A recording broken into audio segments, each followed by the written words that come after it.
Okay, guys. I shouldn't be here today. I'm not going to go into too much detail, though. I can't get out, man, because I can't get out because of private things that's going on in the background. Um,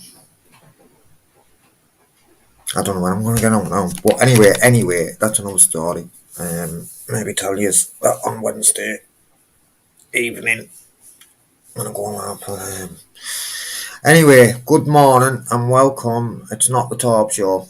Obviously, I went live yesterday on the Torp channel, and we forgot to change. But what we can do is we can change the colour because we like purple. Because purple, if I'm saying that right, do I say purple right? No, purple.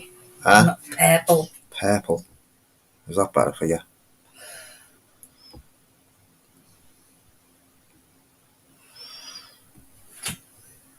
Yeah, I love that. So yeah, good morning and welcome to the Addiction Lab. Monday morning, start of a new week. My name's Darren. I'm now on holiday. Whoop, whoop. So yeah, good morning, people. People, I will train myself. Good luck with that. I've been trying for 7 years.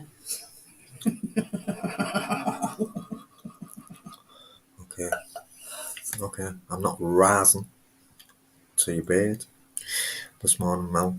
Good. So, morning, Andy. Morning, Amanda. Morning, Mama Marlo. You put it pink instead of purple. Who said that?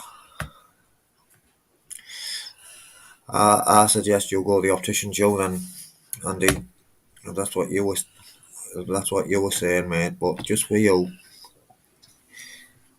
I'd say about that. you can't just what there. Yeah. Yeah, man. I didn't even know you could do that. Look at that. What about there? Bit lower. Lower. Yeah. What about that? Yeah. There you go. I say it hasn't changed, mate. Like, but there you go. Of course it's changed.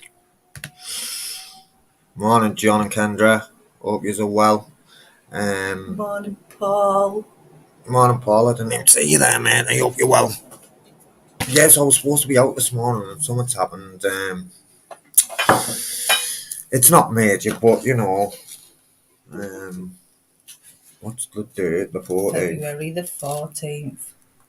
Hey, happy Valentine's Day!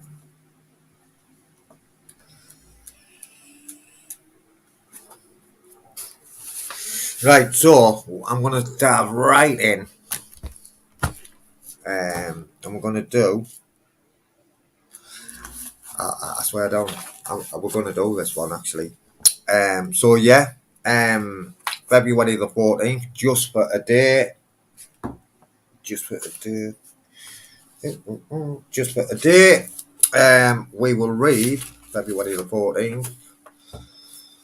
So the right to a God of your understanding is total and without catches, because we have this right. It is necessary to be honest about our belief if we are to grow spiritually. Okay, so it's about high power then. How's about high power? I've just been watching my mate Fenner actually. Yeah. In meetings, our refreshments is up there. Refreshments. Yeah. In meetings, our refreshments. In meetings, over. In meetings, over refreshments. In talks with our sponsor, we hear our fellowship friends talking about the way they understand their higher power. It would be easy to go with the flow, adopting someone else's beliefs, but just as no one else can recover for us, so no one else's spirituality can substitute for our own. We must honestly search for an understanding of God that truly works for us as individuals.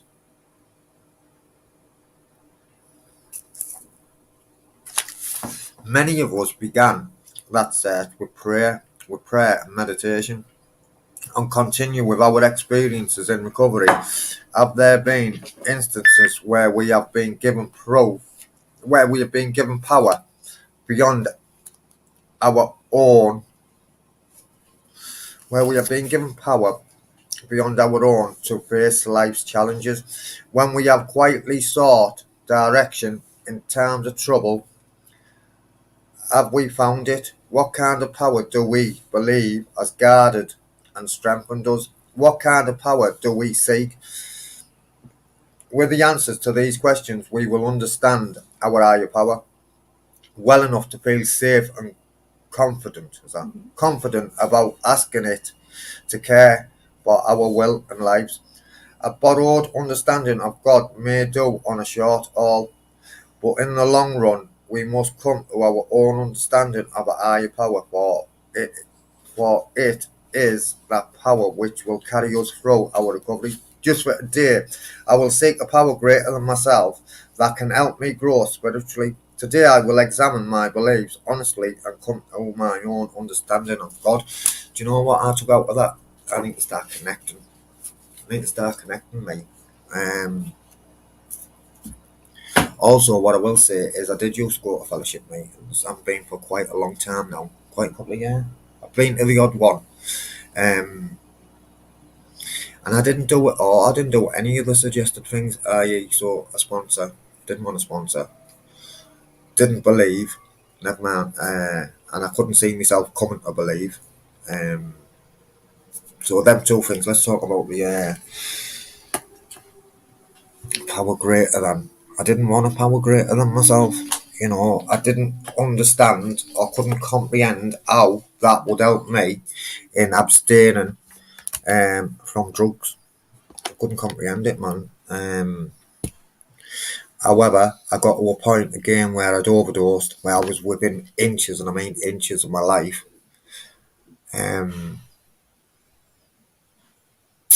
Scary when I think back at that.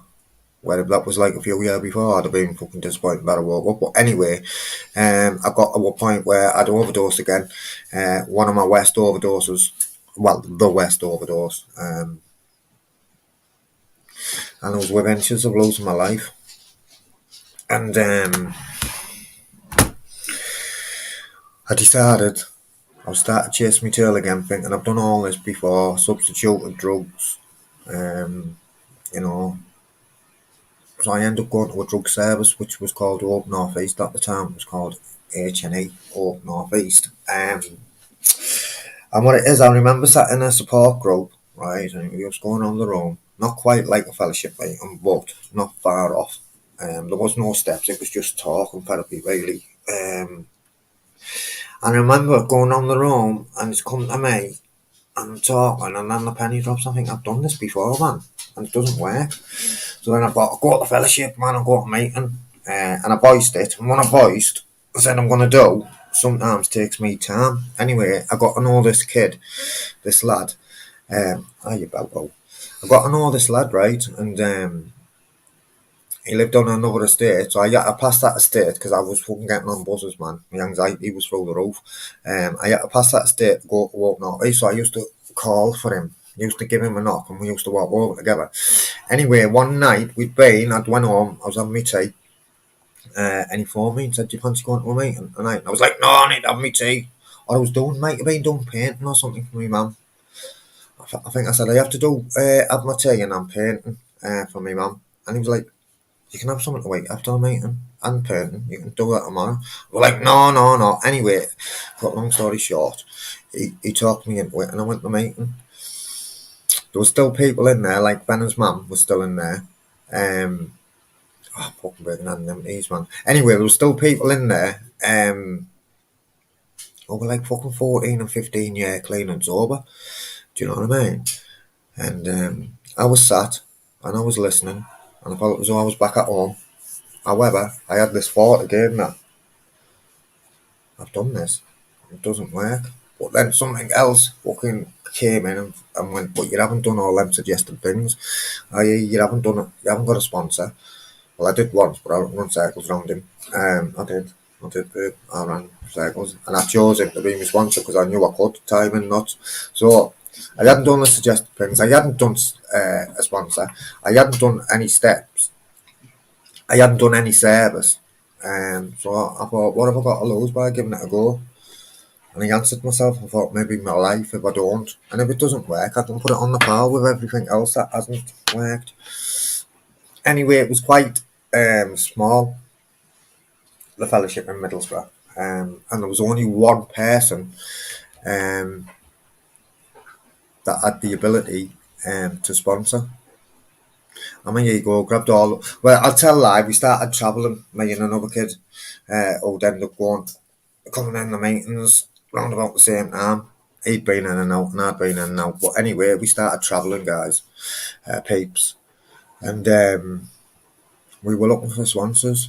I like a sponsor each. He chose one, got a sponsor, and my not ego, but I was shy and I was thinking I don't know. So what turned out was I went back to Middlesbrough and got the only bloke who could sponsor. And when I look back, it was ego because he's from my estate. They're from my estate, this family.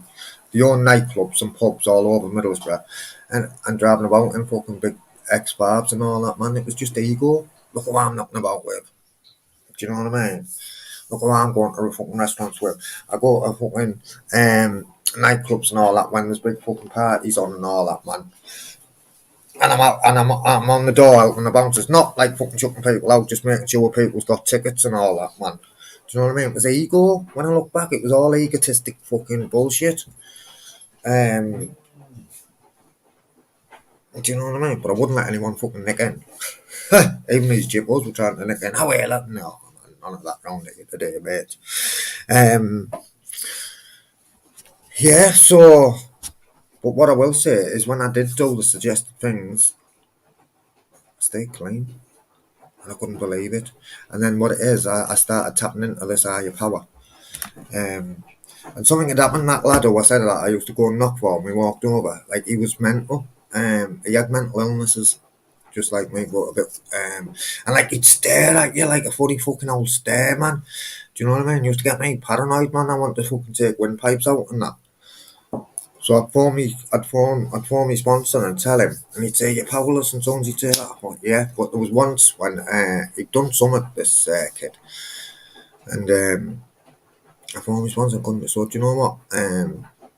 In the fellowship, they say we turn it over to a power greater. So I turned it over, and do you know what? I felt better straight away. I'm not saying that power had done anything. Nothing had changed, but I lost that. Yeah, I'd let it go and lost that. I'll fucking kill you. I'll take your windpipe out your fucking neck surgically, slowly. I'd lost that. It'd gone. Do you know what I mean? And that never used to happen to me, man. You know, if I was running with fucking, if I was getting thoughts like that, then I was fucking putting it into action. How am I going to do that? How are they going to see me without me? Anyway, yeah. What I'm trying to say is, you know, I know the life I lived. I know that I was a bit of a fucking thug, if I'm honest. I didn't give a fuck. I definitely didn't want a power greater than myself. I definitely didn't believe. And I definitely couldn't see myself coming to believe. But I did. I put everything into action. I done all them suggested things, and what it is, my life changed. That changed. And that changed also. You know, and then I got to start getting complacent, but that's going right into new stories, and we won't do that because we haven't done our gratitude list or the other book. You thought I was going to leave you out there, didn't you? I'd never leave you out, baby. I'm not going to do today's reading. I'm going to. Oh, she's not going to do. She's going to cheat today. No, I'm going to. No, she's going to do a better one, aren't you? Sorry, I'll sit back. I'm going to read the one that's in the front. I think. In the front, come on. In the front of this book, okay. It's Sanskrit. Do you want to come a bit closer? It's a Sanskrit proverb, and I used to love reading this like most days because it really helped me keep things in the day because I'm a nightmare for worrying about the future, regretting the past, blah, blah, blah. So I used to like to read this like most days just for that reminder. John, I've done it in 2004 when it first started. It was on House Block 5 there. Sorry, babe. I'll tell you about that. Just to keep things in the day. So yeah, as I say, it's a Sanskrit proverb. Look to this day, for it is life, the very life of life. In its brief course lie all the realities and varieties of existence, the bliss of growth, the splendour of action, the glory of power. For yesterday is but a dream, and tomorrow is only a vision. But today well lived makes every yesterday a dream of happiness, and every tomorrow a vision of hope. Look well, therefore, to this day. So yeah, I like that, and I don't. And it's right, you know. I don't like that one. But If you do try and do your best for today, it does make every yesterday a dream of happiness, and tomorrow becomes more hopeful. You know, so yeah. Yeah, man. So, should we jump into... Wait there, I'm just going to tell John about this. Yeah, so, John, I ended up getting that mum from Crown Court back in 2004. And, yeah, 2000, I think it was 2004 now. And I'm going to get my CRB, you know, I'm going to apply my CRB.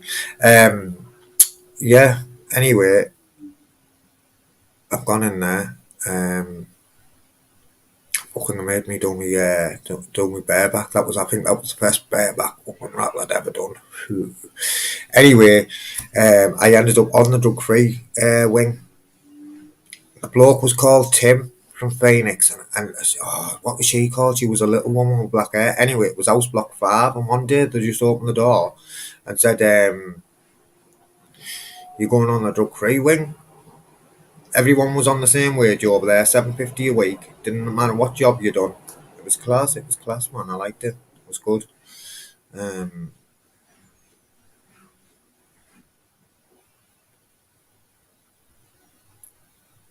Yeah, man, I swear to God, mate, it was class that.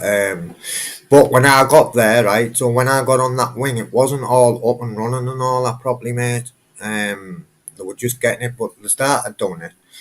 I got chucked off. I ended up getting chucked off because what had happened, right, is to get on this one, mate. I'd got some sleepers. No, I'd got a Temmie, right, and I went in the telly room. I snorted. There was a bloke called Norman doing life. He was a lifer, but he was finishing off, and I'm sure it was him. Anyway, I'd end up swapping that Temmie for sleeping tablets. I fucking come out the cell the next morning. My breakfast, man, I was wobbling all over. I thought, fucking hell, I'd only had 2 Tomazzies. I used to take them by the ample.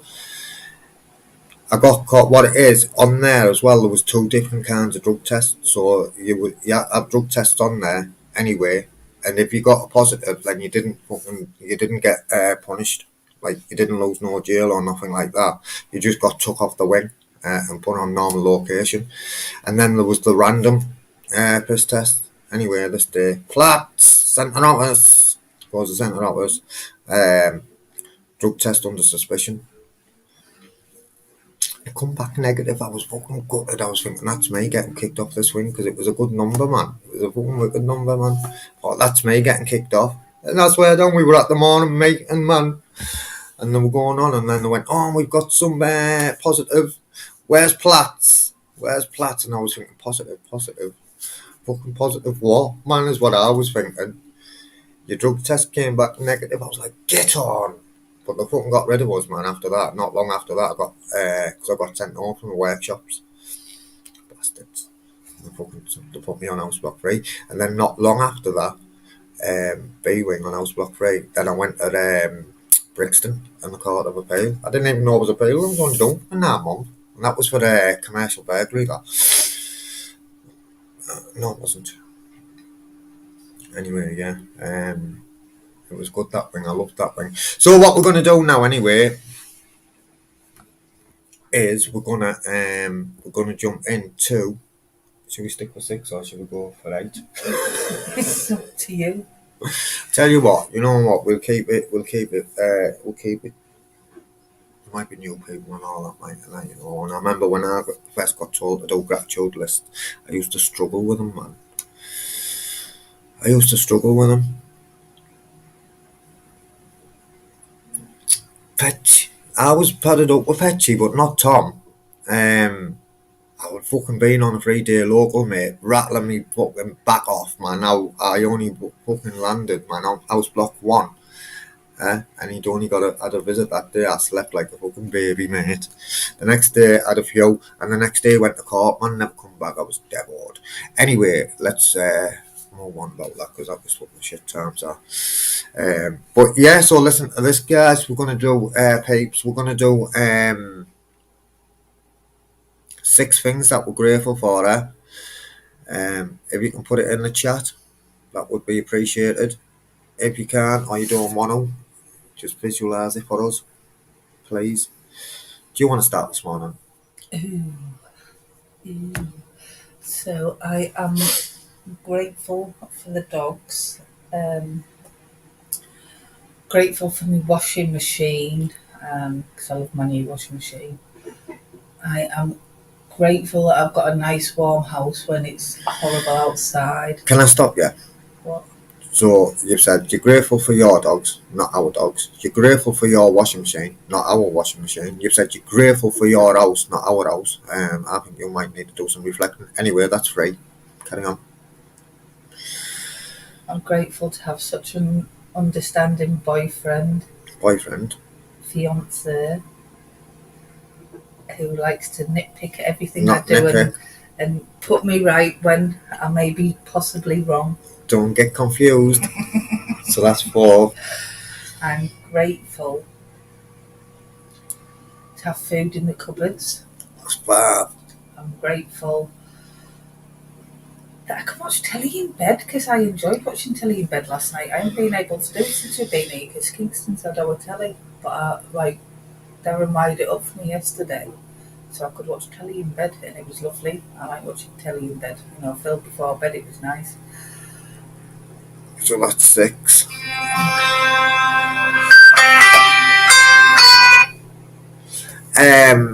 So listen to this. It's too good to miss. Right, so I'm grateful for our house.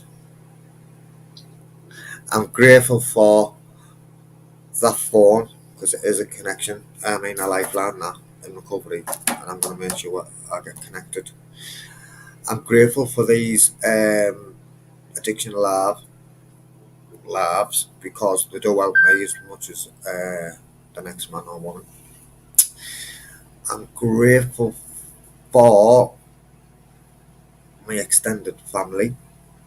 I'm grateful for my palmo in the oven. I didn't eat all last night. And I'm grateful that we've got a bed to sleep in. That's 6 for me. So, Amanda, I'm grateful for my family, my home, dogs, addiction lab, food, and centrally, and well, anyone else? Anyone else? I don't know. I was just going to say, I don't know what that name says, but morning, B. I hope you're good in the hood.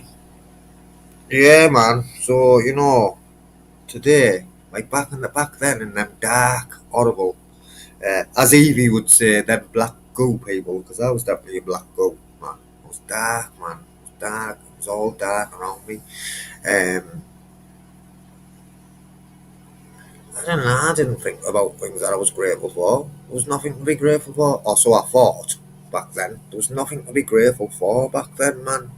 It was just existence that I'd have been quite happy to go to bed and not wake up on the morning. I'd have been quite happy about that. And I was quite disappointed. Thanks, babe. I was quite disappointed, when I did used to wake up. But, it's not like I'm laughing at that, man. I'm buzzing off you. I mean, I'm joking with you. I'm grateful for my family, especially my parents, for guiding me in the right direction, respect. my animals, food, roof over my head, job, eating. Go on, respect. Respect, yeah, man, but today, even when I'm in them dark places, not as dark as what I used to be when active addiction, so close that door, because He's going to start playing us a song soon, that washing machine. 5 minutes.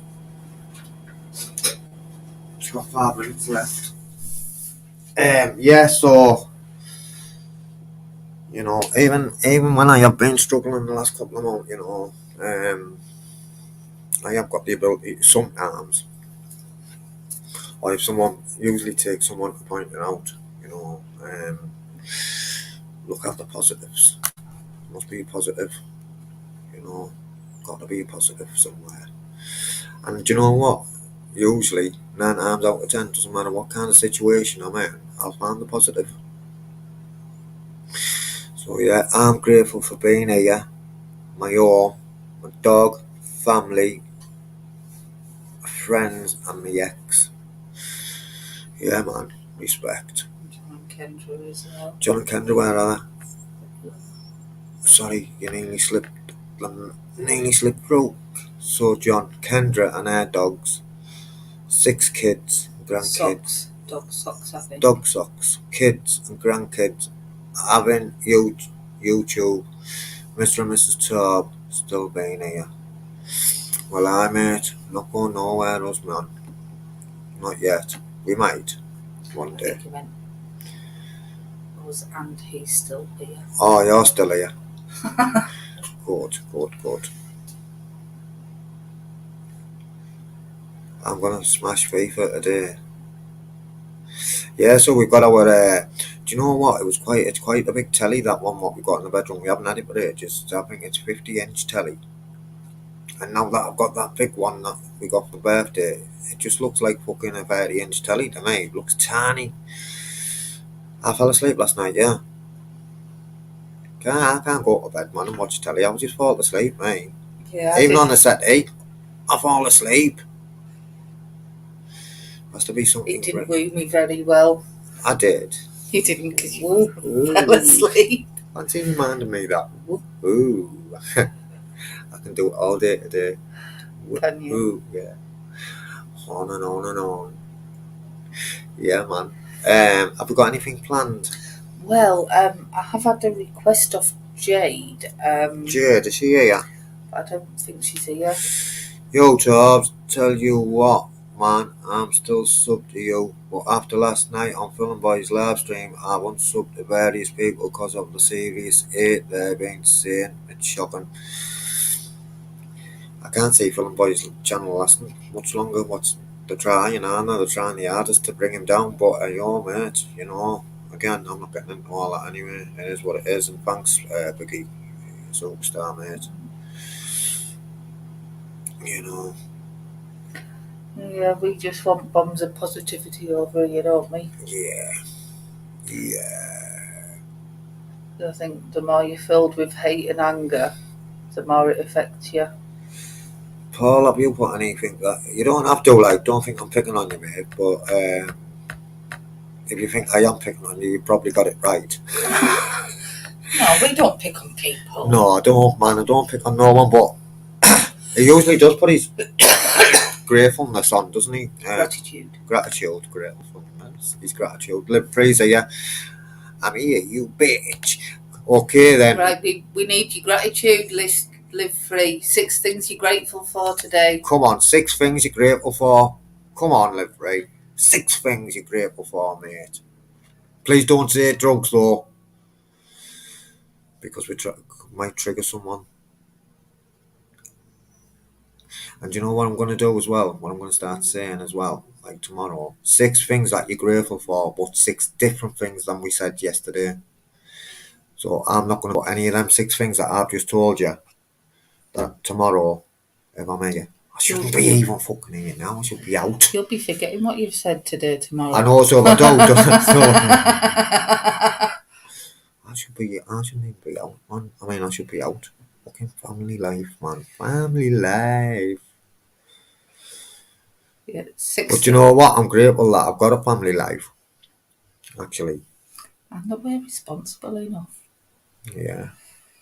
Even though we are the big meanies who make teenagers go to school. I know, do you want to make this more, babe? Please. Come on, 6 things that we're grateful for. Come on, of course you can, can mate. do If you it. can't get 6, do 3, man, 3. You know, because do you know what? Some days, do you know what I'm saying? You know, I'm not saying that he can't. But listen, But it is a good exercise to do every day because it does Especially put if- you in a really good mood. especially, and that's what I used to think, you know, when he used to say to me, do gratitude list. I used to think, what the fuck for? And You know sometimes, do you know what? So a washing machine playing me a song. So it could be anything like you've got clothes on your back, you've got food in the cupboards, your family.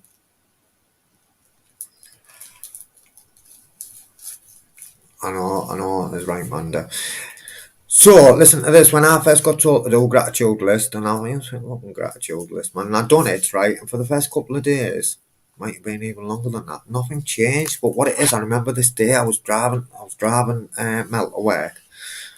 And she went to me, you haven't done a gratitude list. Wow. I was full of, go on, there you go, my family, I was full of fuck, is what I say, excuse the French. I was full of fuck this day, I don't know what for.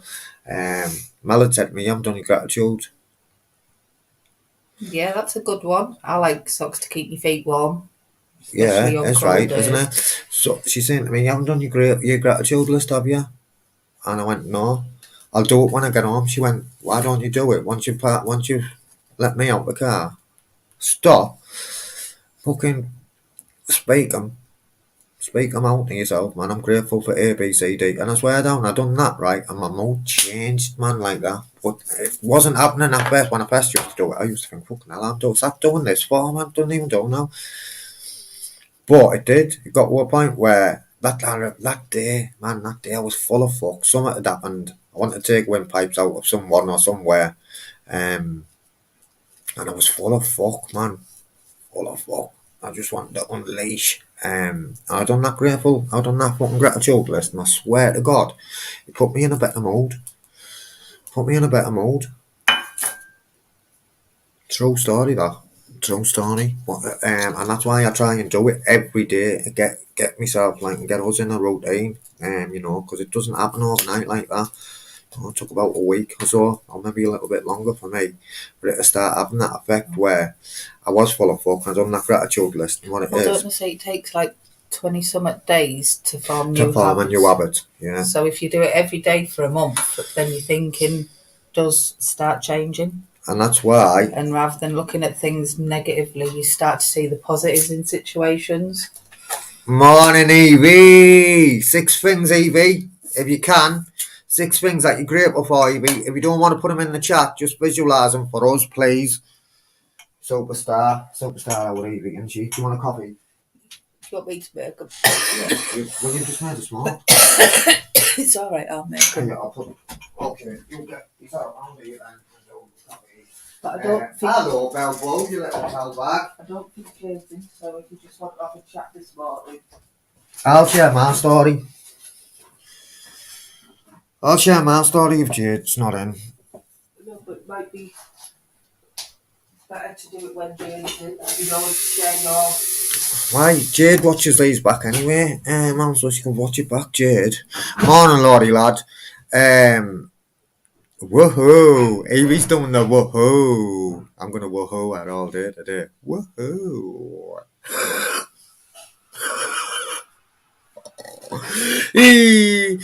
So, guys, people.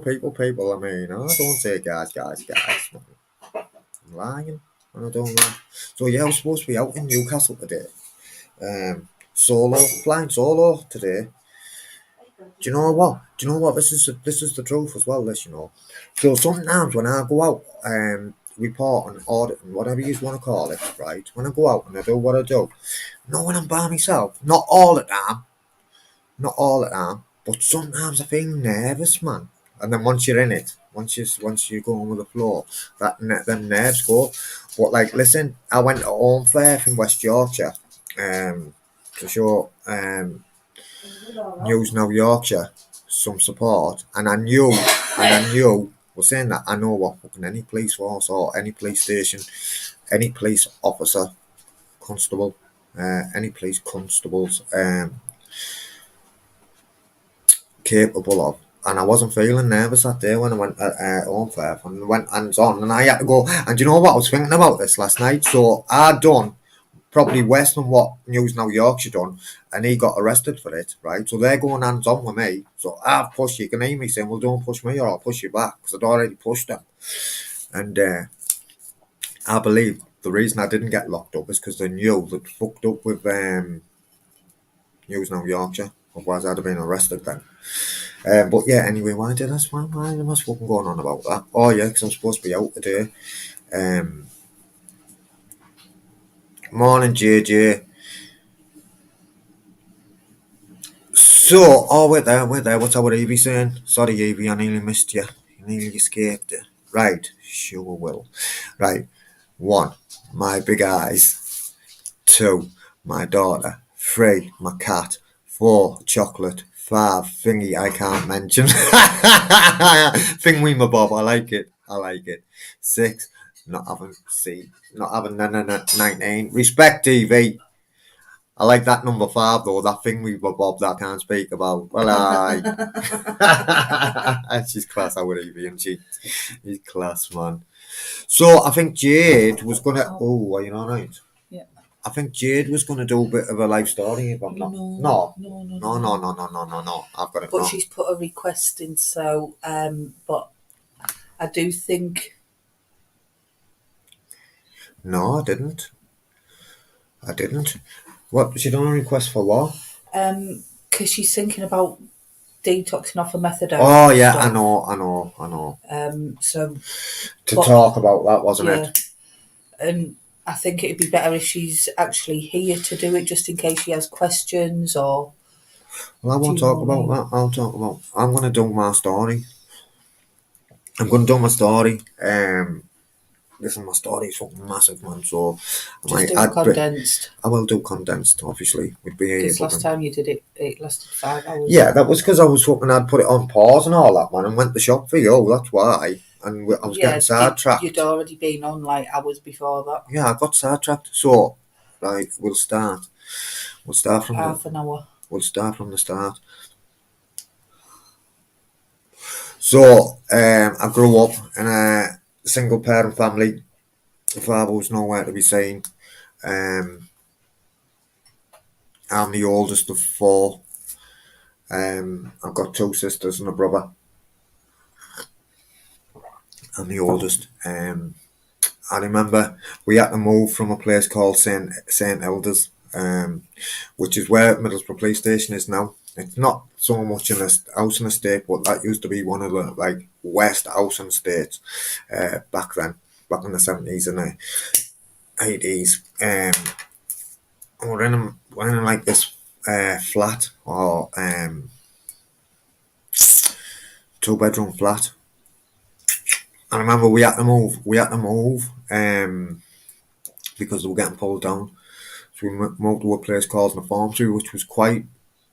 You had the council estate, and then you had people who worked in British Steel and ICI and all that, man. Had good jobs in private houses. And it was quite a nice area in Northampton. So I ended up going to Northampton Primary School. I missed the St Mary's bit out because there wasn't much really to talk about there. Apart from the headmaster's mistress was a nun. So yeah, anyway, I remember going to Northampton Primary School, and I remember one night we were playing on the market square, so we used to the knock down now, these maisonettes, and we used to play on the market square one night, I think it was, must have been winter, it was dark nights.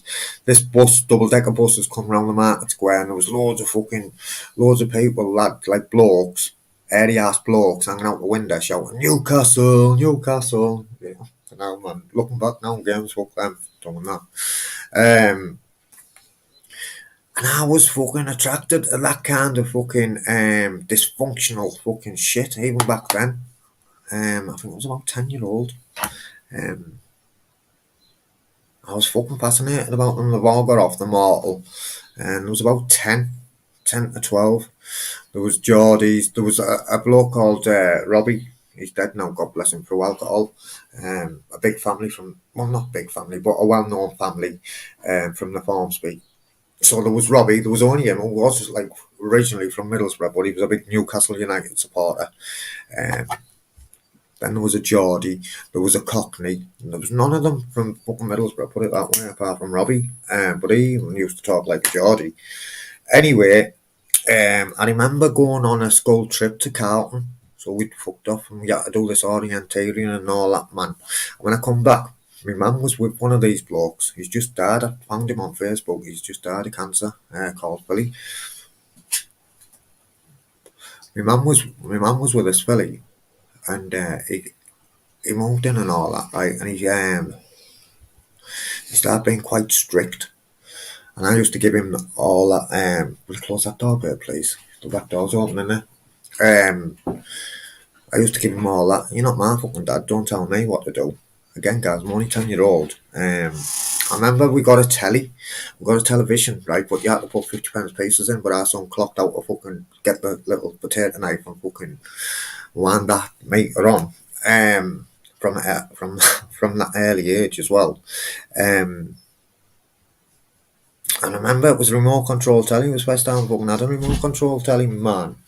You know what I mean? I'd said, he'd either said to me, pass the remote, or I'd said to him, pass the remote. Bella, settle! Do you know what? I'd put it to bed, you know, otherwise it's going to fucking be,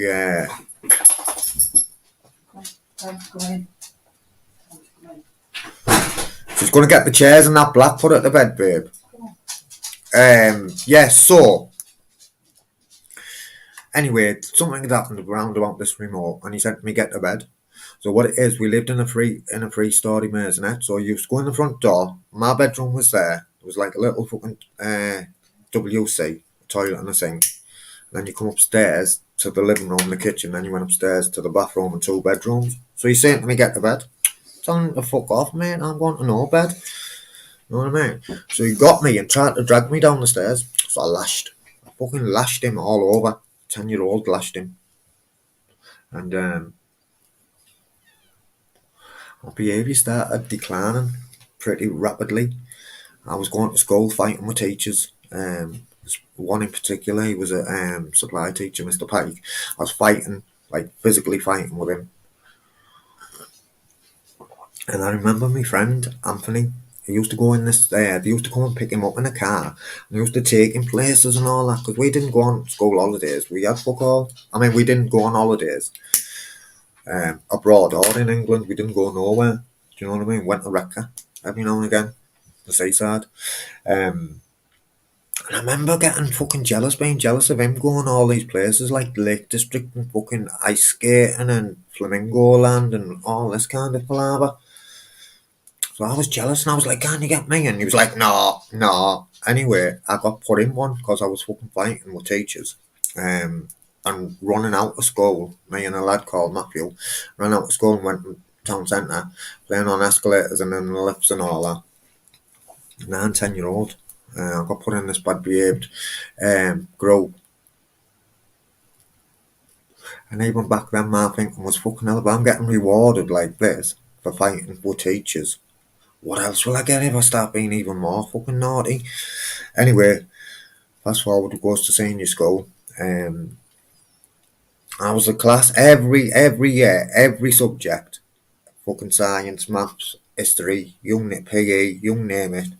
I always said in my report that Darren is the clown of the class.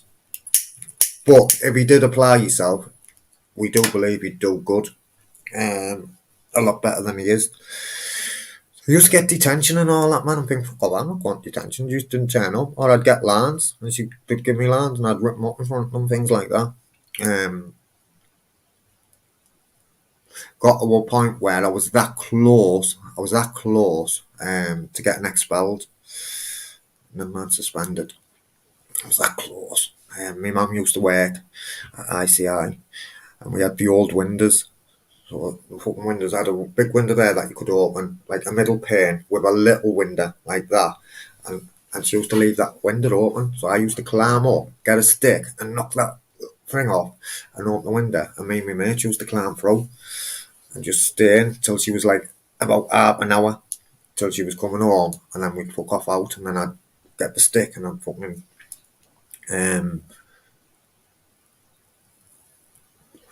Fifth year, I didn't take no exams. My attendance was 24% in fifth year. And that, I'm not saying that with any ego, I'm saying that with a bit of fucking, what's the word? Shame, yeah, I'm ashamed because what it is, regret, that's the word. Regret, I say that with regret. Because I wished I did apply myself at school. So then I left school, never took drugs. I had drank. And one night, my friend, God bless him, Stephen, nicknamed Clifford, that went away Kevin's, but there was a new lad on the scene who was with Clifford's sister, Lisa, and they'd been smoking blow. I used to go and see my dad now and again. I used to see them smoking blow, and how the mood used to change once they had a split, and they were laughing and all that, man. And one day they dropped the ganja on the floor, and they're all on their hands and knees, man, looking for it. I can't even remember how long old I was then. And I was thinking, fucking hell, look how they're looking for that. Must be important, that. Anyway, I went all right, yes. Wilson, he comes in here sometimes, David Wilson, he comes in the chat. Not an Addiction Lab so much, because he's working, but over on the top channel. Oh no, he comes in on a night and does the quiz, Wilson, doesn't he? I was working, he was in my class all the way through secondary school. I was working right, yes, with him. And I remember my first wage, £29.50 plus bus fares. And Clifford had told me, he said, what is, we've been up Kevin's, man, with Eggy, and we've been smoking ganja, man, it's class. So my first ride, yes, wage, I bought a chunk of ganja, $7.50 a 16th. I knew where to get it, I knew. But what it is, I was shy and I didn't dare go up his door and ask. So we sat in the corner for ages thinking, oh, if we just sit there, he'll probably know what we want, you know what I mean? Anyway, Tony come round and we got him to go to the door and we all had a smoke. And looking back now, I know for the fact they had our eyes out, man. Do you know what I mean? They never fucking clue, man. So I couldn't skin up. So they got the ganja to skin up, man. And they had our eyes out, man. I know for the fact they did, 100%, guaranteed. We had our eyes. We'd been bent over and fucking spanked. As simple as that. Anyway, now what happened? Didn't really get anything off it. Didn't change the way I felt. I thought, fucking shit, that. Anyway, we ended up in this house with Eggy. Eggy was a year older than me, so he was 17, I was 16. Clifford was 15. And we ended up in this house, man, in one of Eggy's relations. And we had all the older lads, man, with us. We were smoking and all that, man. And fucking smoking for hours, watching Pink Floyd. It was the first time I'd ever heard of Pink Floyd, watching Pink Floyd, The Wall. And I was off my fucking barn when I think back now.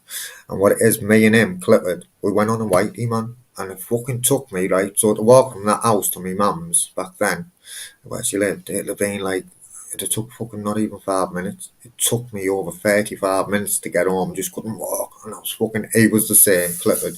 We were like, I'd say the colour we wear was like a pale grey, never mind white. We were like pale grey. And I'll never do this again. I'm never doing this again. Anyway, the next day we were at it.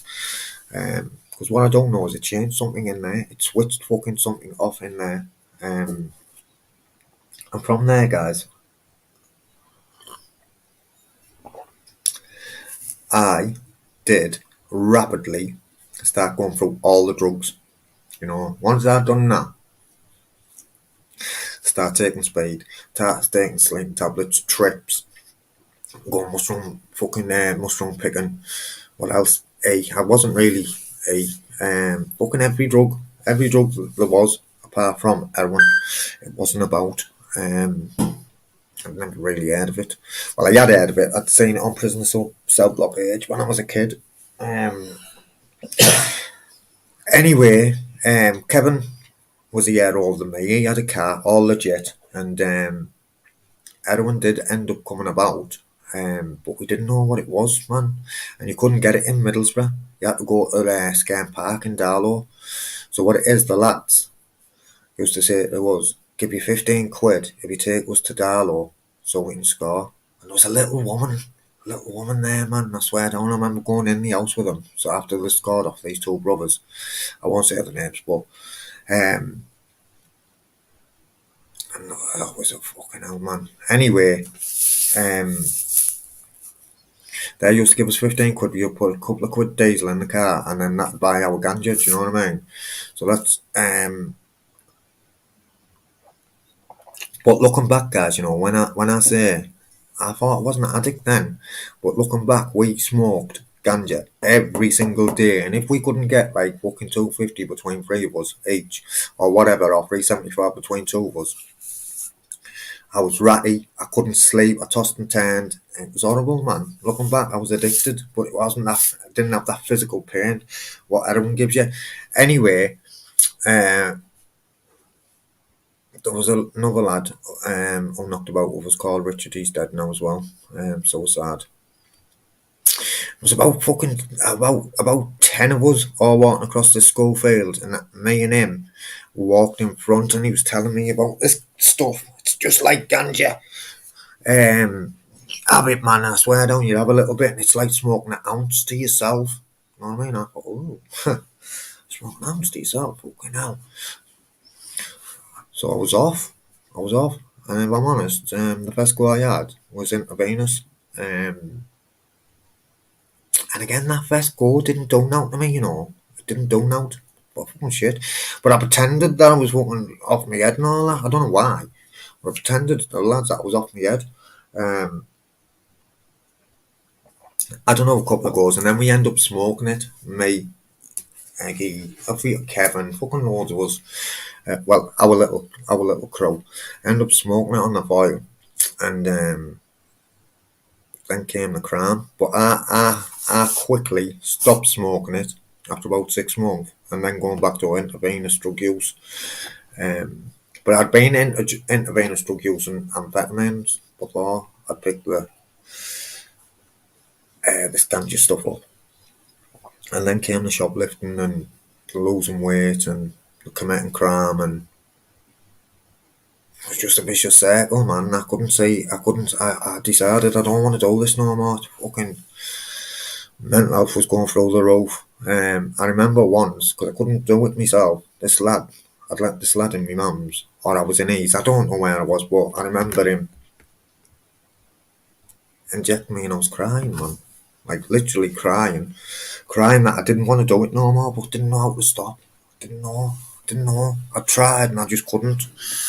But I also knew that I just didn't want to do it no more. I didn't have the power to stop, man. I didn't have the power. I didn't used to think that I haven't got the power, but looking back, I didn't have the power to fucking stop. I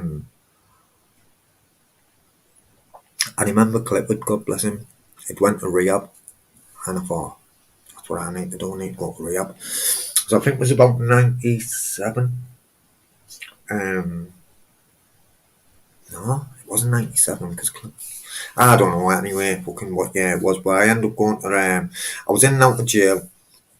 I remember I had some naughty people looking for me on the estate, where people were like, what it is, you're not just getting a slap, man, you're fucking disappearing, that kind of people. But I was a Crown Court warrant, so I thought, fucking, I'm going to have myself in, mate, man, fucking get myself sorted out once and for all. And that's when I ended up on the House Block 5, the drug-free thing. I got 9 months. We'd burgled the pub, a rough pub on our estate, but not the pub. They were all downstairs serving all the drinks, and I didn't even do it anyway. I was out fucking sad, but I got convicted. So I ended up being a dwelling. But I got it dropped to handling stolen goods. So yeah, I'm in and out of jail. Thinking, right, that's it. Get this fucking jail sentence done. When I get out, I'm not touching it no more. And then, like, a couple of days before I get happy, getting excited. I knew I was getting out and getting that fucking excited feeling inside that I knew I was going to use. but I won't do it every day. I'll just do it on a Monday and a Wednesday, and then I'll leave it. You know, in my experience, it doesn't happen. I don't know how many times I got out of jail and went, I'll just use it 2 or 3 times a week. Doesn't happen, man. But the next time I try and do that, I thought, right, I know where to go, I know where I went wrong. Do you know what I mean? It always ended up the same fucking results. So I did end up going to this rehab, right? And what it is, it was a case of where I just overdosed again. And he ended up rushing me. Oh no, that was to get on the script. I'm lying. Anyway, I had to jump through these hoops and all that, man. I had to keep going to appointments and showing that like I was fucking focused and I was willing. And she sent me, what rehab do you want to go on? No, I didn't have a one clue. Only make a small place, babe. Yeah. I didn't have a clue about rehabs. I just said any that's not in Middlesbrough. I thought it was like Middlesbrough and the people I knocked about with. So anyway, she said to me this day on this appointment, what it is, there is a rehab there. They do things a little bit different. It's in Scarborough. Do you want to go and have a look at it? I was like, yeah. What it is, I want to go, and I want to go yesterday, man. Do you know what I mean? I'd have went anywhere. Peeps, I'd have went up in any rehab then, like, because I knew that if I didn't, I was going to die. I fucking knew 100% fact that it was only a matter of time. Anyway, we goes to this rehab, and I have this fucking induction thing upstairs with this woman. I think she was called Julia. Can you remember anyone called Julia? And I'm sure it might not have been Julia, but someone tells me that she was called Julia. Anyway, she said to me, what lengths are you willing to go to get into recovery? Now, I didn't even know that word recovery. I didn't even know. So she went to me, what lengths are you willing to go to? Me being a comedian. I went, well, I can only swim 10 metres, miss. She looked at me. I went, no. I knew she wasn't impressed. I went, no, I'm willing to go to any lengths. Any lengths, whatever it takes, I'm willing to go to any lengths. So what it is, I was on methadone. I had to go and do a detox. I got put in a detox centre because I was on probation. There was a rehab in Middlesbrough. A rehab/detox centre. They done both. And the probation service had paid for 2 beds. 2 detox beds. So they put me in a detox there. And at the end of the detox, right, I was listening to everyone. The only time I'd done a detox was like fucking in jail, where like get in that cell and get it done. I hadn't done a detox where I'd fucking come off the methadone like properly. And all the lads and lasses was like, oh, you're going to be bad. You're down to 10 mil now, I'll be kicking in. And I was fucking taking all that on board. And I got all the way down. But there was a kid come from over Carlisle way. And I feel quite guilty about this. He was like, he had learning difficulties as well. And he used to come up to me and go, I've got 60 quid in my private cash, get us some gear, knocking you out from the area. And I was like, no, fuck off, I'm not. And then as soon as I got down to none and all them were getting in my head, I went to him and said, get your money out. And I got all the fucking equipment and the drugs dropped off, and I got caught. I was off my head, slavering, fucking couldn't keep my eyes open. And I denied it, and the drug tested me. And then this kid who I stayed in touch with for years ended up going to Tenerife with him, actually. Tenerife. He said to me, you know, don't you, that when this comes back positive, it's going to come back positive. You know, when it comes back positive, that's your rehab gone. So if I was you, I'd just go down and admit it now. It was on Saturday, I'll never forget. Looking back, I know what he was thinking. He was thinking, you're from Borough, you're going to fucking flood this house with gear. It only takes me to be having a bad day, and I'll be on it with you. So at first I was resenting him, thinking, you fucking dodgy cunt. But now I've got the ability to look back and think he was trying to protect himself. You know, he didn't blow me up. He talked me into me, blowing myself up. So I went back and told him, and I got kicked out. But what it is, I made sure, I only had that weekend to go, and then on the Tuesday I was going to this rehab. I made sure, no matter what, that I did not pick any heroin up over that weekend. I thought, if I do, I'll fucking won't go.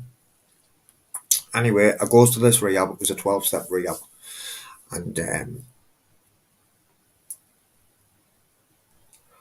I remember sat in my bedroom. You think I'm quite confident, and I can be, but what it is, I can be quite shy as well around new people. So I've just come off methadone. My emotions are all over. I'm feeling feelings I've never felt for years upon years. They're fucking on you. And I'm in a big house with about fucking 18 bedrooms with all these new people talking all this fucking resentment. Fucking, I thought bullshit at the time. Resentments and fucking defect of character and fucking higher power. And I was thinking, where the fuck have I come to?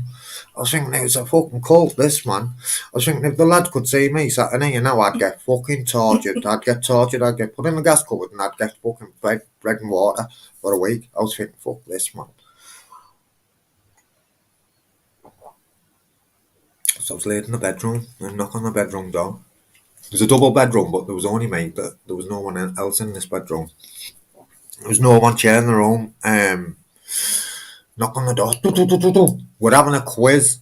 Why don't you come down? Well, I said, I'm shit at quizzes. I'm shit at quizzes, man. I don't want to do a quiz.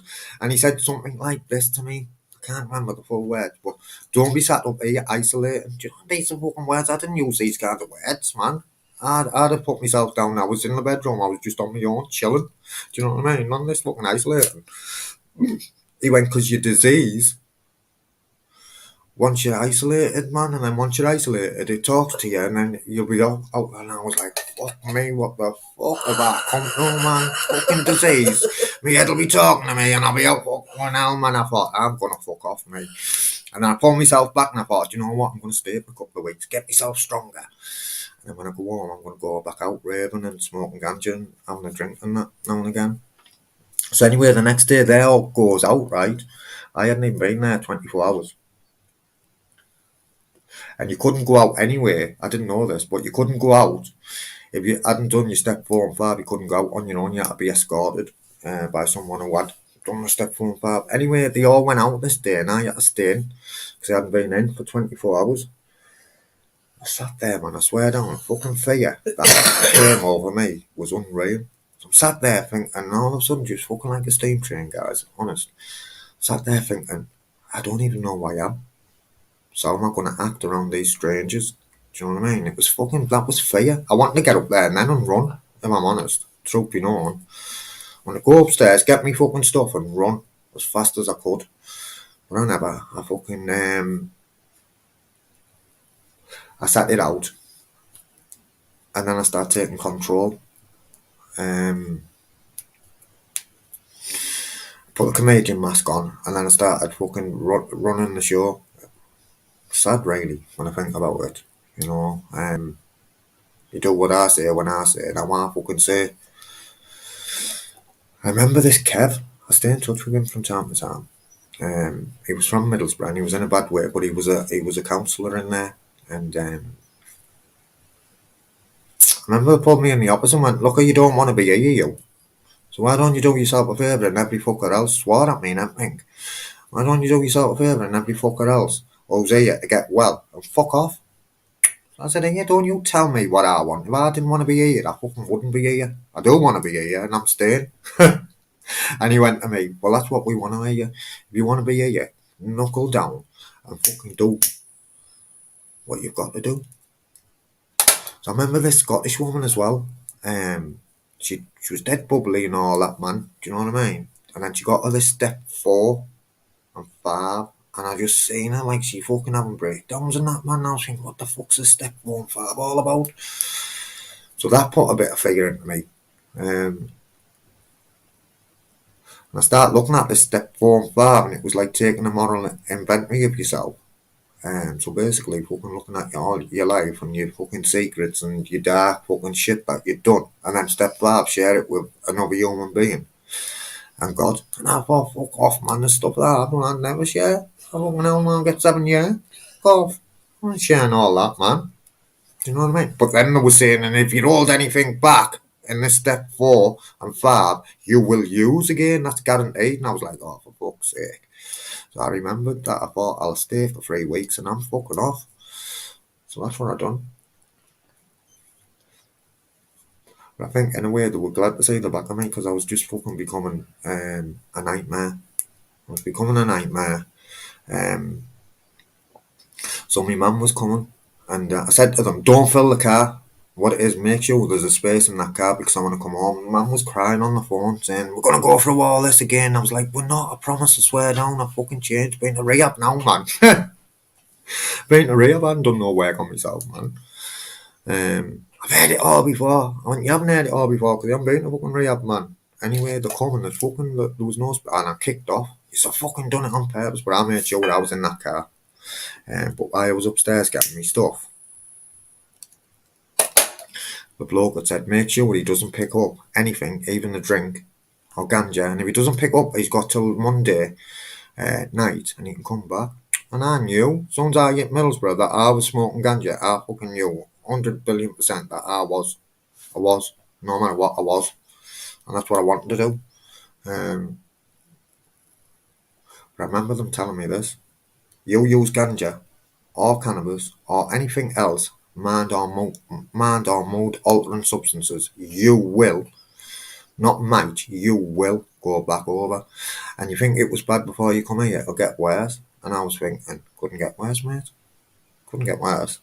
I was in a fucking gutter, man. Couldn't get worse. And I won't go back to heroin. Believe me, I won't. Anyway, guys, listen. I was home for a couple of weeks. I started selling big fucking gold necklaces at Audi. And I thought I was the English Tupac.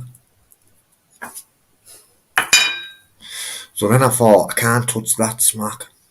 Can't touch it, man, because it fucking brings me to my knees. I'll be alright as long as I don't touch that smack. So we were making decent money. And we started smoking crack.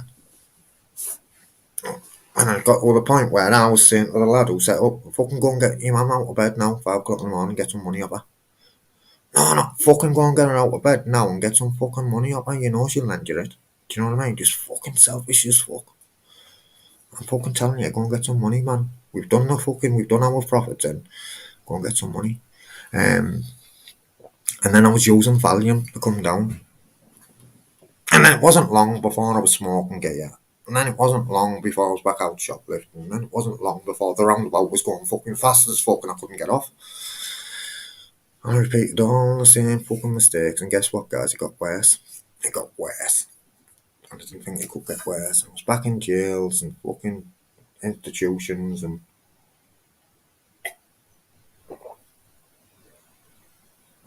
anyway, that rehab that I went to that I've just told you about planted a seed. I started going to meetings, man, and then I remember them saying, that's why I've got this Just for Today book.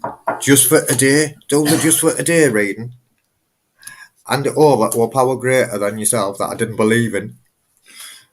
And I was like, that's all I have to do and I'll be alright. So I'd write this Just for Today, I'd get on my knees and fucking do my own prayer, and then like I'd go out and out an hour later I was sticking a needle in myself thinking that 12 steps doesn't even work, man. I'm full of shit there. I was missing the point. I hadn't got a sponsor. I hadn't done no step work. I hadn't done no fucking service. Do you know what I mean? I've done 2 fucking minor things. But like I say, planted a seed. So that was like late fucking 90s, early 2000s that I've just told you about there. Fast forward all the way to 2011, the end of. I found myself, I'd done a detox again. So I'd got clean up methadone, but I substituted for weed. I used to smoke. I wouldn't smoke anything else but blue cheese and blueberry. Anything else didn't do nothing. I'd smoke that and I'd take some Valium and I'd have a fucking bottle of brandy and I'd get off my fucking trolley. And so yeah, I got this day. I couldn't get no Valium. Couldn't get none, so I went for Richard. God bless him, Spanner. Let's get some gear. So went to Kevin's. Kevin went, look out and get some gear from this other rough estate. He went, but what it is, it's like the olden days gear, man, you know, it'll fucking put you on your back. And I thought, it's always the same. Once you've come off and they'll tell you it's fucking shit hot, so you give them more. Well, I'm not going for that, mate, man. Not today, John. So anyway, off we goes in Kevin's car and we score. And we got a 20. And I said to Richard, put someone there for me and you now on the spoon, and you keep the rest. Give Kevin a bit, and you keep the rest for yourself, come on. So what happens, guys, is I overdosed. Boom! I didn't know. I remember saying to him in the kitchen, and Kevin's, I've had it, Kev, I've had it. You know what I mean? Dead proud of myself. I've had it, I've had it. You know what I mean? And I remember him saying to me, come and sit down on the settee. I sat down on the settee, and that's the last I remember when I've opened my eyes on the floor and I've seen Ivy's jackets around me. And straight away I'm thinking, police, what have I done? That was my first thought, what have I done? It's the police. I've seen Kevin out the corner of my eye, man, fucking crying. I'm like, what's wrong with you? But I'm still off my head. Still off my head. And he's like, yo, you fucking daft cunt, you nearly died. When I come round the next day, I thought, what it is, it must have been bad because he seen me overdose fucking a few times, man. Never cried like that. Anyway, I remember the ambulance saying to me, you have to come to hospital. And then I noticed that they'd cut this fucking Henry Lloyd jumper off me back that I'd had for 10 years. That had fucking faded and everything, but it wasn't even the fucking proper colour no more. And I was kicking off about my jumper. So they had to cut my jumper off to fucking start fucking sticking me with that, what's it called? Naltrexone or whatever the fucking stick you with, to reverse the effects of heroin. And I was more concerned about my jumper. I swear down, when I say I've had it, I'm exaggerating 10 years, maybe 9.5. They said to me, you have the ambulance guy, he said, you have to come to the hospital and all that, Darren. I said, I ain't coming to no fucking hospital, man, I'm awake, I'm alright. I was still off my head, though. I was still off my fucking head. And then the copper, I didn't even know the coppers were there. Then this copper's fucking stepped forward and went, listen, you don't want to go to hospital, that's okay, that's your choice. But before you make that decision, let me tell you what's going to happen. If you don't go to hospital, man, I'm going to arrest you under the Mental Health Act and say that you tried to commit suicide, get you sectioned. I thought, whoa, when you get me in there, I'll never get out, man. So I went to the hospital. I remember being laid on that fucking bed in the A&E, out my fucking barnet, man. I must have been there about, it seemed like an hour. I said, get me the paperwork, man, I've signed out. And I went home. And that's when I woke up and thought, you know what? I am fucking chasing my tail. All this has happened before, and I know where it takes me. So I ended up in Oak North East. And again, I'm sat there thinking, I know where that fucking takes me as well. I've done it, it doesn't work. So I eventually end up in Narcotics Anonymous, and I done the suggested things. All of the suggested things, even fucking service. So the lad who I asked to sponsor me, I want you to get service position, get the tea and coffee. Fucking no tea boy, man. That was the first thought in my head. I ain't no tea boy, mate. You get tortured for things like that. You want me to make tea and coffee for people? I was thinking, I don't fucking think so. I'm fucking not doing that. I thought, it's alright. I'll just say yeah, and I'll get out of it somehow. When I'm in the meetings, that's what I thought. But you know what? Something come over me and I thought, you know what? Fuck it. I've done it all my way, and what my way gets me is fucking overdosed into fucking hospitals, institutions, and fucking jail, and very close to death. So I thought, I've done it my way, so why don't I just give this a go? And if it doesn't work, what have I got to lose? Maybe it's my life. If I don't, so I did. I applied myself to this 12-step program, and this magic thing started happening, guys, because what it is, when I say this, I do not exaggerate. This is the truth of the matter. There was not one day that went by that I did not use heroin or some kind, or if I was sorting myself out, ganja. There wasn't one day that went by that I didn't use something to change the way I felt in there and there.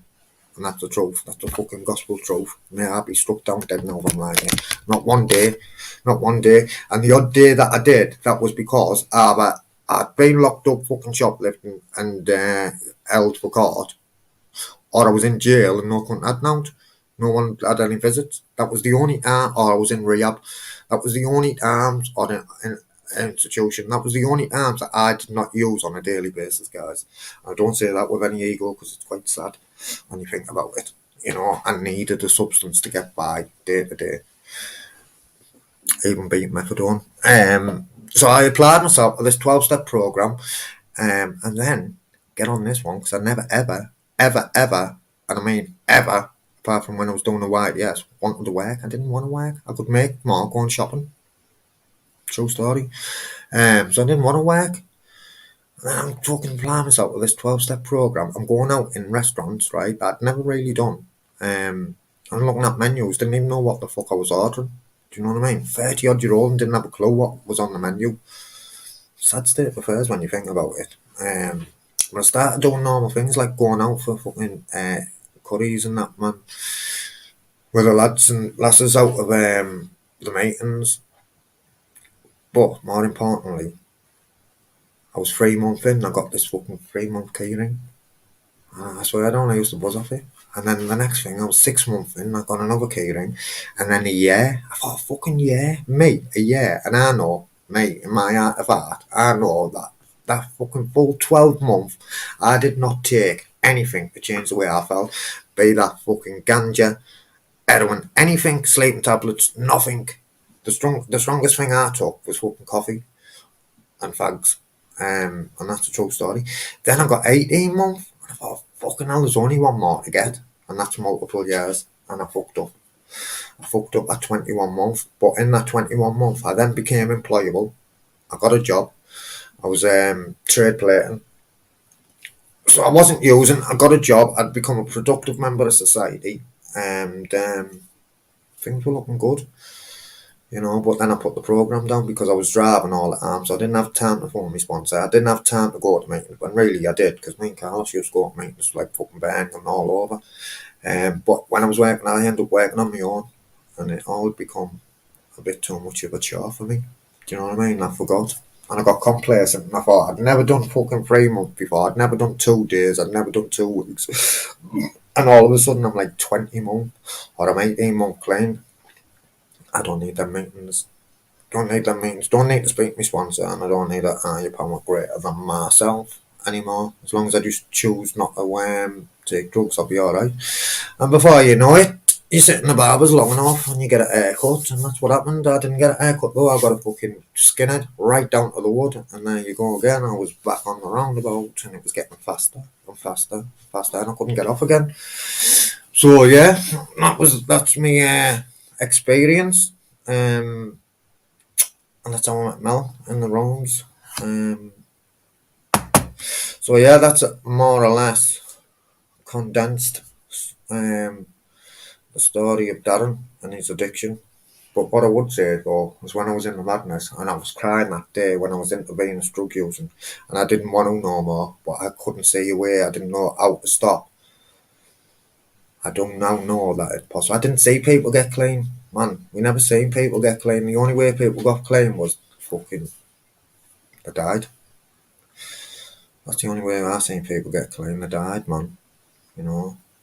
Sad but true. But now I don't know that there is a way out. I don't know that it's not easy at times, but it's nowhere near as hard as what it used to be out there, fucking looking for ways and means to get more. Because that's a fucking job in itself. But yeah, there is, man. There is a way out. I used to be close-minded and used to think the only way you could do it was by the 12 steps of Narcotics Anonymous, because I tried fucking getting computers, I tried swapping friends, I tried holidays in fucking Magaluf and used over there, and I was that close to getting locked up for this as well. Well, fucking hell, man, the list's endless what I've tried. Swap friends, you know what I mean? But what it is for me, when I'm going on holiday, right, to sort myself out, I'm taking the problem with me. I'm the problem, me. Do you know what I mean? So what I'm doing is I'm doing them geographics, but what I'm doing is I'm thinking, yeah, man, if I didn't knock about with fucking Tom, Dick and Harry, man, I'd be alright, hey, do you know what I mean? So I'd up and go, but what it is, I was taking the problem with me. It's an inside job for me, but I'm more open-minded and know that, you know what, there is more ways than a 12-step program.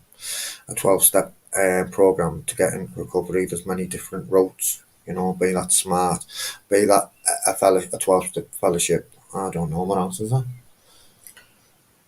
Be it therapy, counselling, drug services. There's many routes, and we're all individuals, man. We're all unique, but I do believe that many addicts have got that common bond. So yeah, I'm not close-minded around that.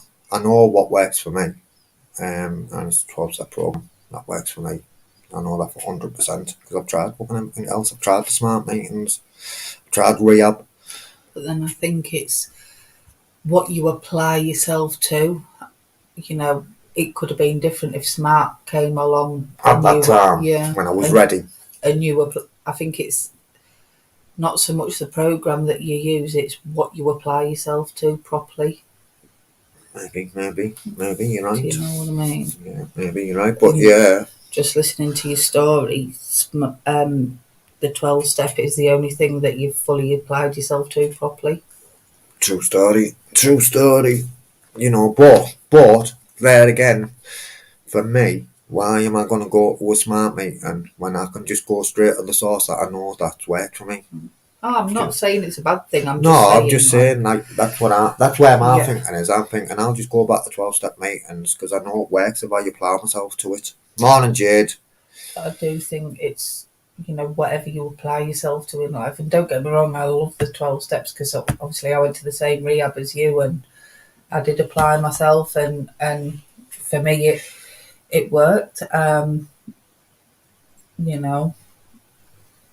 I haven't been to a 12-step meeting for a long, long time and I have managed to stay clean. I did learn a lot of useful tools from the 12-step meeting, but for me personally, it got to the point where I was leaving with more resentments than I walked in. And I think it's about what you apply yourself to. But I'll never take anything away from that 12-step program because it was ultimately that got me clean in the first place. Do you know what I mean? And it is a beautiful program, but at the same time, I get that, Michael. I am a great believer. It's whatever you apply yourself to. And, I've seen it as well working in drug services. I've seen people get well in lots and lots of different ways, So, Yeah, because we substitute, John. That's my experience as well, man. Because until I done that work on me, we say all the time, don't we? Even in fellowships, I think we say actually it's an inside job. Until I look at myself. It is hard if there's two of you together as well. It's not impossible, but it is hard. I seen that with the 90s. There was 3 of them, and Robbo's 2 of them. So one had to sort himself out, and he was meaning it, and then fucking Jade come in with a bag. Do you know what I mean? So Manny's going up there straight away. I'll have some of that. It can be difficult. Like us too. We keep talking about giving up smoking, and it's so hard. But the flip it though, if both get your head on at the same time, it can be a good thing where you can motivate each other as well. So it can be a good thing as well. And I think when you've both got similar experiences, like if one of us is having a bad day, we can say, "Oh, fucking hell, my head's all over me today. I don't know what's going on," and in a relationship that's with somebody that hasn't got that experience, they'd look at you as if to say, "What the fuck are you on about?" Whereas when you've both been there, you kind of get it. And touch wood, it's very rare that we're having a bad day at the same time. So, that's right, isn't it? But yeah, that was a very condensed version because it was on the clock today. So how long did I do? About an hour. Did I? Yeah. Sorry, guys. But yeah, very condensed version for you. And yes, Jade, we will leave it up. We are leaving all of them up at the moment, so you can go back. But yeah, and I think that's what Andy's saying there. That's a massive part of it as well. Surrounding yourself with them good, positive people. And that is one of the biggest things I took from the fellowship: people, places, and things. You've got to change the people who you spend like a lot of time with. You've got to change the places you go and the things you do. It's not just about putting the drug down. It's a whole lifestyle change. It's like someone said to me early days, you only have to change one thing. Everything. And I said, what's that then? I thought, one thing. Ka-ching. Eyes lit up. Everything. But I like what Jade's saying there. Well, I don't use the program just do my own thing and manage to stay clean. Programs don't work for me. They make me want to use. Have you tried a 12-step program, Jade? Because I tell myself stuff like that, I tell myself stuff like that. And then when I look back, though, this is my experience. I'm not saying you, Jade. This is my experience. And when I look back, I hadn't even tried. I tried like fucking reading it just for today, doing a bit of praying, and you know,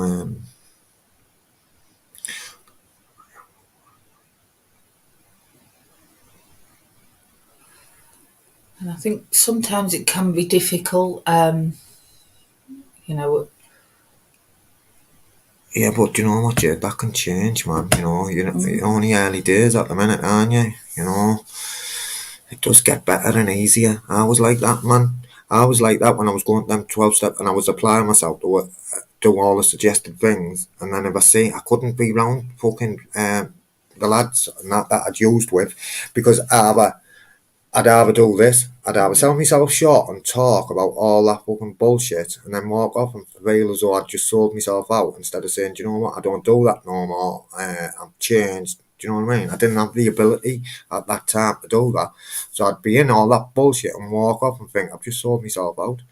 So I tried to stay away. I'd try not to have that conversation. I'd say, alright, I've got to go, I'm late for this appointment or whatever. Do you know what I mean? I tell that little white lie if I had to.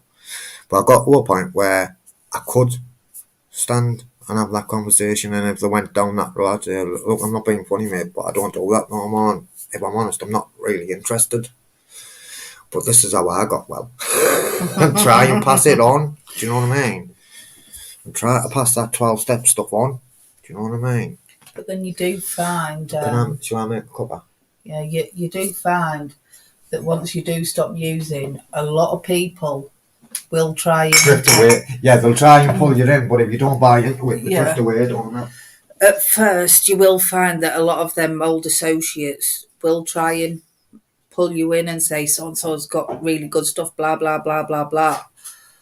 But the more you kind of stick to your gun, the more they'll realise. And it's funny, when you bang at it and you're ill, nobody wants to give you anything. But as soon as you stop taking it, everybody wants to chuck it all at you. But, for me, it's...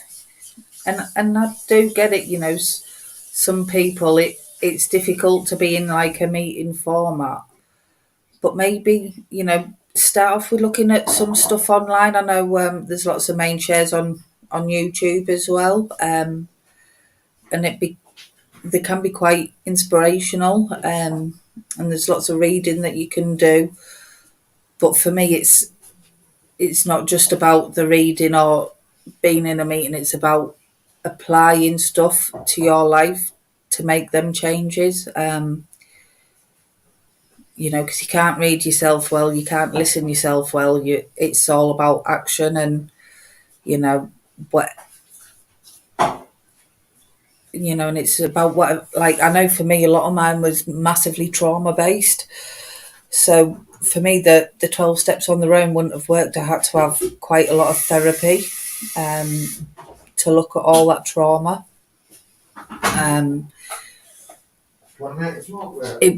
I'm not saying that was easy, and it's not for everyone, because some days it was brutal, that therapy. But for me, I think that's what I needed more than anything was to look at the trauma. Lots of love, Uncle JJ. So for me, it's about doing them like reflections, maybe jotting a few things down. What do you struggle with? What might you need to look at, and take it from there? Because it is a completely individual journey. And we're not here to say, do this, do that, do the other. It's about maybe try a bit of this and a bit of that, and find what works for you, and start really applying yourself. But I do know it's all about action. Whatever route you choose, it's about putting the work in. You get out what you put in, and for me, it's important to build a really good foundation. You know, the more work you put into that foundation, you know, the more your recovery can withstand when things get a bit rocky in the future. Because let's face it, it's life, and life can be shit sometimes. So it's important that you get a really strong foundation to your recovery, you know, in whatever form that is.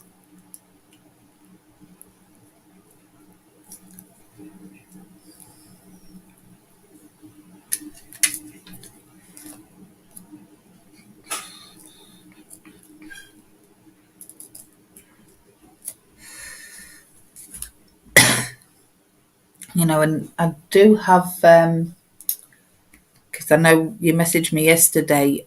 Is there any days that are better for you, Jade, to come in and we can do a full session on methadone detox and heroin detox and stuff?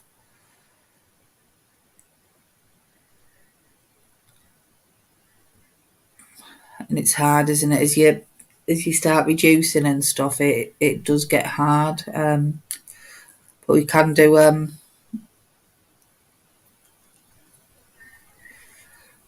a session on reductions and withdrawals, and you know. But I think just because you requested it, it might be best, you know, if you're in, so you can chat with us as we're doing it. But obviously, so if you want, we could maybe do it tomorrow or Wednesday, because I'm off all week, so we can do a session on reduction plans and the withdrawal timeline and stuff. Yeah, so shall we do it tomorrow then? And just because I think it'd be better, you know, and then if you do have any questions, you know, yeah. So we're here from 10:30. We start off with the gratitude lists and stuff. So about 11:15, 11 o'clock-ish.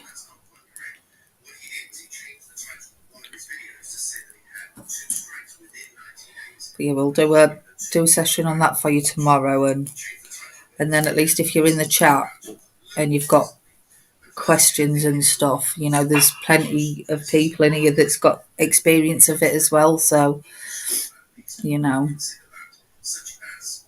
brilliant. So we'll do that tomorrow for you, Jade.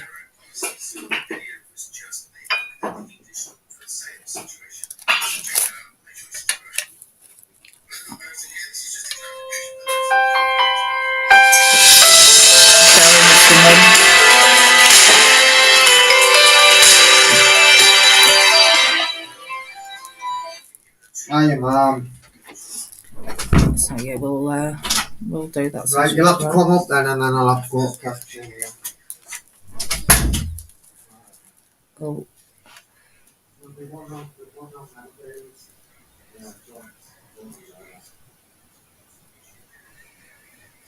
So if you can get yourself into a detox facility, that might make it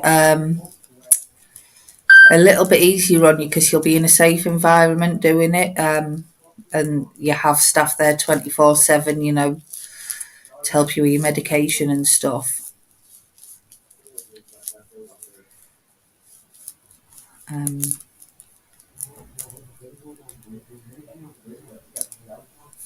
But yeah, we'll do a full session on that tomorrow.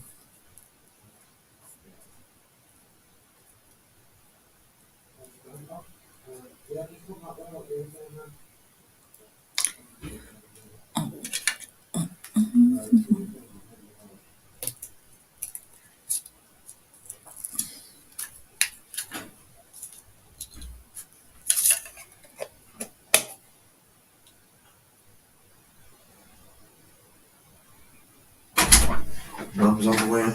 She's. I'm going to get ready, babe. I'm going to give you a couple of you. Shall we? They'll go. Yeah. We could give you another 5 minutes. Yeah. Just log off her. Right, guys. We've got our session for tomorrow. Jade's going to be in, so we're going to do about